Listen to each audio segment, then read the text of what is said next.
KIIFB fund ഉപയോഗിച്ച് നിർമ്മിച്ച കോഴിക്കോട് ജില്ലയിലെ കോടഞ്ചേരി കക്കാടംപൊയിൽ മലയോര ഹൈവേ അല്പം മുൻപാണ് മുഖ്യമന്ത്രി പിണറായി വിജയൻ ഉദ്ഘാടനം ചെയ്തത്.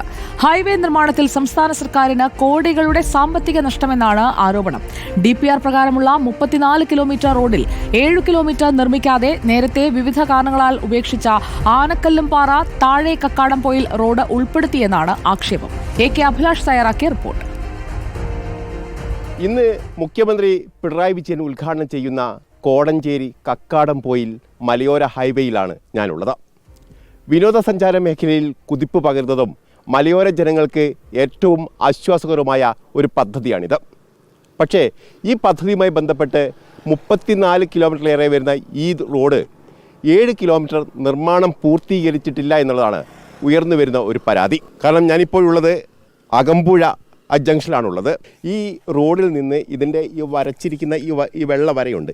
ഈ വരയുടെ ഇത് നോക്കിയാൽ നമുക്ക് കാണാം, ഇത് ബെൻഡ് ചെയ്ത് ഈ മേഖലയിലേക്ക് കാണാം. അതായത് താഴെ കക്കാടംപൊയിൽ എന്ന് പറയുന്ന മേഖലയിലേക്ക് പോകേണ്ടുന്ന, അതായത് DPR പ്രകാരം പോകേണ്ടുന്ന ഒരു റോഡാണിത്. ആ റോഡിൻ്റെ ഈ ഭാഗത്ത് ഇതിൻ്റെ നിർമ്മാണം പൂർത്തീകരിച്ചിട്ടില്ല, അല്ലെങ്കിൽ നിർമ്മാണ പ്രവർത്തികൾ നടന്നിട്ടില്ല എന്നുള്ള ആക്ഷേപമാണ് പ്രധാനമായും ഉയർന്നത്. ഇതിൽ വലിയ തരത്തിലുള്ള ക്രമക്കേടുകൾ, അതായത് സാമ്പത്തിക നഷ്ടം സർക്കാർ ഉണ്ടാക്കുന്ന തരത്തിലാണ് നിർമ്മാണ പ്രവർത്തികൾ നടന്നതെന്ന് പറയൂ. അത്തരമൊരു സാമ്പത്തിക നഷ്ടമാണ് നിങ്ങളുടെ ആരോപണം?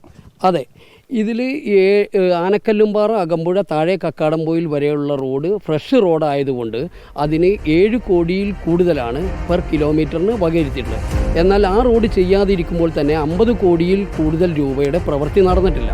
ആനക്കല്ലുംപാറ മുതൽ കക്കാടംപൊയിൽ വരെയുള്ള റോഡ് മറ്റൊരു റോഡിലേക്ക് കണക്ട് ചെയ്തുകൊണ്ടാണ്, അത് പ്രഥമദൃഷ്ട്യാ തന്നെ ബോധ്യപ്പെടും ആ റോഡ്. അവിടെ അത്രയും ഭാഗം ചെയ്യാതെയാണ് ഫലത്തിൽ 27 കിലോമീറ്റർ മാത്രമാണ് ULCC ചെയ്തിട്ടുള്ളത്. 34 കിലോമീറ്റർ ചെയ്യേണ്ടത്.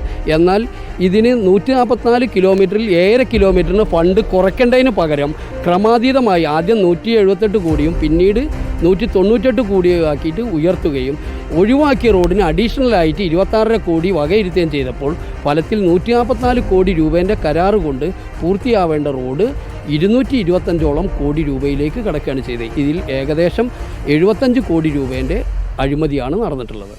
ഇതാണ് പ്രധാനപ്പെട്ട ആരോപണം. കാരണം 75 കോടി രൂപയുടെ അഴിമതി നടന്നു എന്നുള്ള ആരോപണമാണ് ഉയർന്നത്.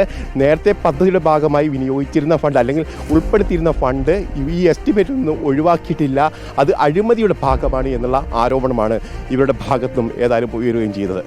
ഷബീർ വടക്കേക്കരയ്ക്കൊപ്പം reporter AK Abhilash, in reporter, Kozhikode.